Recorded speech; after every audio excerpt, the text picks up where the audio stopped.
Welcome to V999 news. ప్రభుత్వం ఆధ్వర్యంలో సుపరిపాలనలో తొలి అడుగు కార్యక్రమం ఎంతో అట్టహాసంగా వహించారు. డాక్టర్ బిఆర్ అంబేద్కర్ కోనసీమ జిల్లా అంబాజీపేట మండలం తొండవరంలో గురువారం అమలాపురం ఎంపీ జి హరీష్ మాథుర్ రెడ్డి సుబ్రహ్మణ్యం ఆధ్వర్యంలో ఈ కార్యక్రమంలో నిర్వహించారు. ఈ సందర్భంగా ఎంపీ హరీష్ మాథుర్ రెడ్డి సుబ్రహ్మణ్యంలో ఇంటింటికి వెళ్లి గత వైసీపీ ప్రభుత్వంలో తొలి సంవత్సరంలో చేసిందేంటి, కూటమి ప్రభుత్వం ఏర్పడిన తొలి సంవత్సరంలో ఇచ్చిన హామీలలో ఎన్ని సంక్షేమ పథకాలు ప్రజలకు అందాయని నేరుగా తెలుసుకునే ప్రయత్నం చేశారు. అయితే తల్లికి వందనం పేరుతో ఇంట్లో ఎంతమంది చదువుకునే విద్యార్థులుంటే వారందరికీ ముఖ్యమంత్రి చంద్రబాబు నాయుడు 13,000 రూపాయల చొప్పున వారి తల్లుల అకౌంట్లో వేయడం జరిగిందన్నారు. గత వైసీపీ ప్రభుత్వం అయితే ఇంట్లో ఎంతమంది చదువుకున్నప్పటికీ ఒక్కరికి మాత్రమే వేసేవారని ఎద్దేవా చేశారు. ఈ కార్యక్రమంలో మండల తెలుగుదేశం పార్టీ అధ్యక్షుడు దంతులూరి శ్రీను రాజు, నియోజకవర్గ కో కన్వీనర్లు దాసరి వీర వెంకట సత్యనారాయణ, మోక ఆనందసాగర్, చిన్నం బాల విజయరాజు, పితాని కేశవ, మంద రాజేష్, గుడాల పని, నాగబత్తుల వెంకట సుబ్బారావు, పలువురు టీడీపీ నాయకులు పాల్గొనగా నియోజకవర్గ టీడీపీ ఇన్ఛార్జ్ నామన రాంబాబు ఈ కార్యక్రమాలకు డుమ్మా కొట్టడం కొసమెరుపు. ఇక్కడ అంబాజీపేట డివి గారు, ఇక్కడ నాయకులు, కార్యకర్తలు అందరూ కూడా కార్యక్రమంలో హాజరవడం జరిగింది. ఈ కార్యక్రమం ముఖ్య ఉద్దేశం ఏంటంటే, మన ముఖ్యమంత్రి వారు శ్రీ నారా చంద్రబాబు నాయుడు గారు, ఉప ముఖ్యమంత్రి వారు శ్రీ పవన్ కళ్యాణ్ గారు అందరూ కూడా ఎన్డీఏ కూటమి ప్రభుత్వం నిర్ణయం ప్రతి ఇంటికి మన సంవత్సరం పాలన, మనం చేసిన పరిపాలన, మనం అందచేసిన సంక్షేమం, అభివృద్ధి ప్రతి ఇంటింటికి కూడా మనం తీసుకెళ్లి వాళ్ళతో తెలియచేయాలని చెప్పి ఏకైక ఉద్దేశంతో మన అందరం ముందుకు రావడం జరిగింది. ఈ రోజున ఇక్కడే కాదు, ప్రతి గ్రామంలోని కూడా జిల్లా వారీగా, అన్ని రాష్ట్రం వారీగా కూడా అన్ని చోట్ల కూడా ఈ కార్యక్రమం జరుగుతుంది.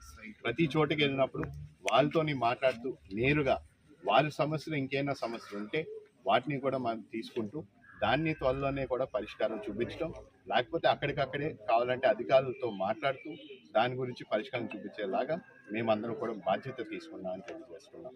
ఈ 1 year పరిపాలనలోని అనేక సంక్షేమ పథకాలు మేము అమలు చేసాం.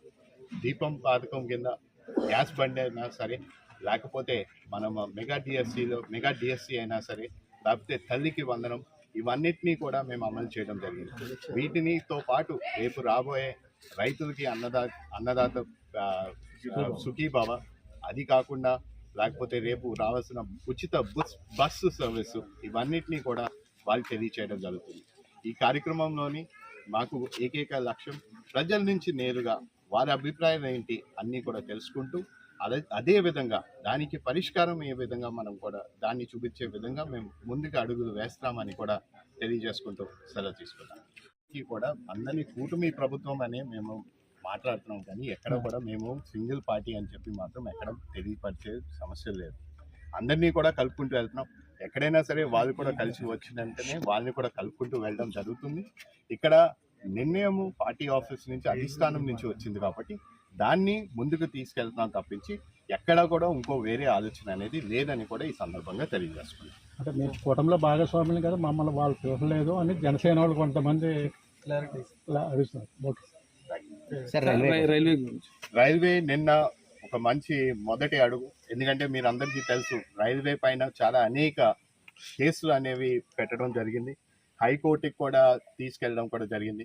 వాటి నుంచి ఇప్పుడు దాకా చాలా వరకు పని ముందుకు వెళ్లే ముందు స్టే విధించడం కూడా జరిగింది. దానివల్ల అనేక సమస్యలు రావడం, ఈ రోజున నిన్న హైకోర్టులోని చీఫ్ జస్టిస్ బెంచ్ ఎదురుగా ఆయన అన్ని కేసుల్ని కూడా గ్రూప్ చేసి ఒకేసారి దానిపైన ఒక తీర్పు ఇవ్వడం జరిగింది. ప్రతి స్టేని కూడా వేకేట్ చేయడం జరిగింది. ఈరోజు దాన్ని మేమందరం కూడా స్వాగతిస్తాం.